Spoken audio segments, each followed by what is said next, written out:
हरियाणा के ऊर्जा परिवहन और श्रम मंत्री अनिल विज ने दिल्ली के पूर्व मुख्यमंत्री अरविंद केजरीवाल द्वारा पंजाब उपचुनाव को लेकर की जा रही बयानबाजी पर तंज कसते हुए कहा कि जहां जहां पैर पड़े संतन के वहीं वहीं बंटाधार। आज पत्रकारों से बातचीत करते हुए विज ने कहा केजरीवाल का दिल्ली में बंटाधार हो चुका है और अब पंजाब का बंटाधार करने के लिए केजरीवाल पंजाब में विराजमान हो गए हैं। उन्हें नहीं लगता कि भगवंत मान की सरकार पंजाब में ज्यादा दिन रह पाएगी। अब देखिए, जहाँ जहाँ पाँव पड़े संतन के वहीं वहीं बंटाधार। अब केजरीवाल जी का दिल्ली में तो बंटाधार हो गया, अब पंजाब का बंटाधार करने के लिए वो यहाँ विराजमान हो गए हैं।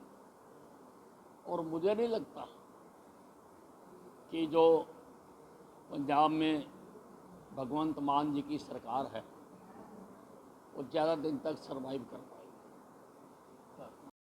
विधानसभा में कैबिनेट मंत्री अनिल विज और कांग्रेस नेता भूपेंद्र सिंह हुड्डा के बीच तीखी नोकझोंक को लेकर प्रतिक्रिया देते हुए विज ने कहा कि हुड्डा बिना आधार के मुद्दे उठाते हैं, पढ़कर नहीं आते हैं, लेकिन उन्हें जवाब तो देना पड़ेगा। भूपेंद्र हुड्डा डेमोक्रेसी की प्रथा में विश्वास नहीं रखते। यही कारण है कि जब हम विपक्ष में थे तो वह किसी को बोलने नहीं देते थे और उठा कर सदस्यों को बाहर फेंकते थे। मंत्री अनिल विज ने कहा, हुड्डा में तानाशाही प्रवृत्ति है और जिस व्यक्ति में भी तानाशाही प्रवृत्ति होती है उसका प्रजातंत्र के मंदिर विधानसभा में क्या काम है। इस मंदिर में सबको बोलने का और अपनी बात रखने का अधिकार होता है। यह कह देना कि मैं बोलने नहीं दूंगा, यह पार्लियामेंट्री भाषा नहीं है। अब वो बिना आधार के अगर मुद्दे उठाएंगे, पढ़ के नहीं आएंगे, तो उनको जवाब तो देना ही पड़ेगा। अब हुड्डा साहब जो हैं वो डेमोक्रेसी की प्रथाओं में विश्वास नहीं रखते हैं। जब हम विपक्ष में थे तो तब भी किसी को बोलने नहीं देते थे। जब वो मुख्यमंत्री हुआ करते थे, बार बार सदस्यों को उठा के बाहर फिकवाया जाता था। और अब भी वो कहते हैं कि मैं बोलने नहीं दूंगा। ये तानाशाही प्रवृत्ति जो हुड्डा साहब में है, और जिसमें भी तानाशाही प्रवृत्ति हो उसके प्रजातंत्र के मंदिर विधानसभा में क्या काम। विधानसभा तो प्रजातंत्र का मंदिर है। यहाँ पे तो सबको बोलने का और सबको अपनी बात रखने का अधिकार होता है। ये कह देना कि मैं बोलने नहीं दूंगा, दिस इज अनपार्लियामेंट्री।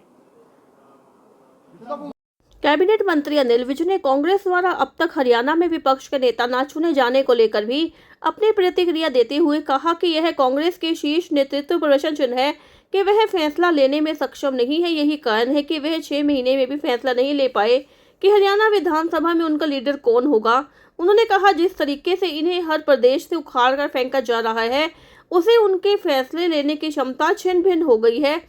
यही कारण है कि यह फैसला नहीं ले पा रहे और पर्याप्त संख्या होने के बावजूद भी सदन को विपक्ष का नेता नहीं मिला।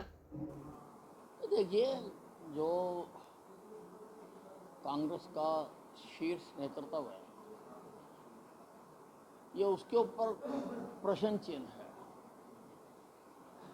वो फैसले लेने में सक्षम नहीं है। लीडर कौन हो वो 6 महीने में विचार नहीं कर पाया।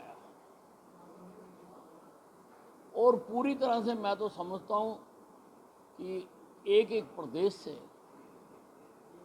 जैसे कांग्रेस को उखाड़ के फेंका जा रहा है,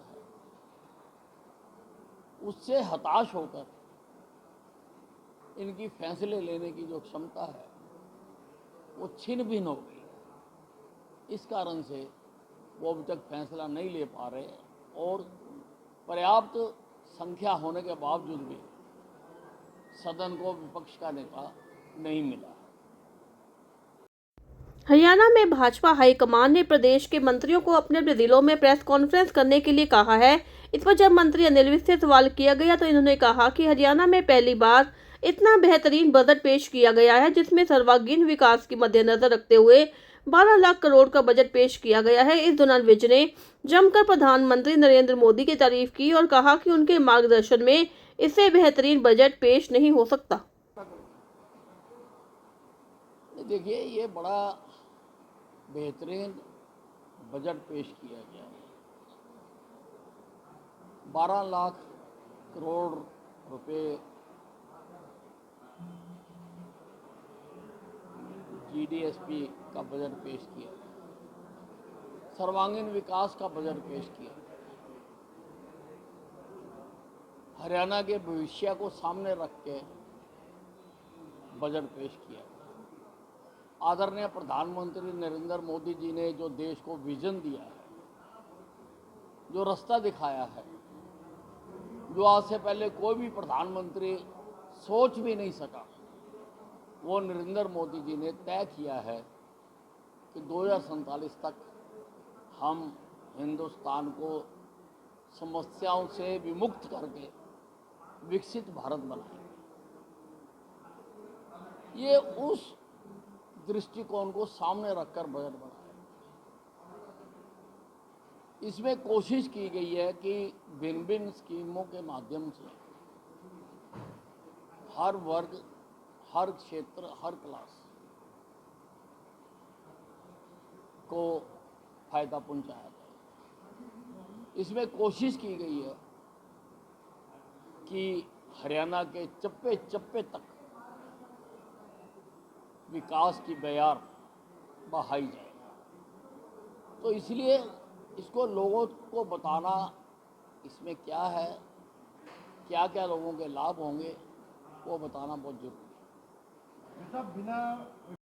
पश्चिम बंगाल में सड़कों पर भारी मात्रा में आधार कार्ड मिलने के बाद से राजनीति गर्मा गई है। इसे लेकर हरियाणा के कैबिनेट मंत्री अनिल विज ने पश्चिम बंगाल की ममता बनर्जी सरकार को घेरते हुए कहा कि पश्चिम बंगाल में कानून व्यवस्था पूरी तरह से फेल है और वहां हर तरह के गैर कानूनी काम होते हैं। विज ने आरोप लगाया गया कि पश्चिम बंगाल की सरकार किसी भी व्यवस्था को नहीं मानती।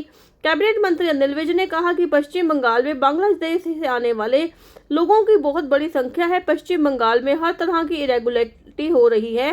विज ने कहा कि पश्चिम बंगाल की जनता इस समय त्राहिमाम कर रही है और जब भी पश्चिम बंगाल में चुनाव आएंगे, पश्चिम बंगाल की जनता इस सरकार को उखाड़ कर फेंक देगी और वहां पर भी प्रजातांत्रिक भारतीय जनता की पार्टी की सरकार बनेगी। देखो, पश्चिम बंगाल की जो ममता बनर्जी की सरकार है, उसमें कानून व्यवस्था पूरी तरह से फेल है। हर तरह के गैर कानूनी काम उस प्रदेश में होते हैं और कोई भी व्यवस्था को वो मानते नहीं। इसलिए पश्चिम बंगाल में वहाँ पर बाहर से इलीगल तरीके से बॉर्डर क्रॉस करके आने वाले लोगों का भी बहुत बड़ा संख्या रहती है। हर तरह की इलीगैलिटीज पश्चिम बंगाल में हो रही है।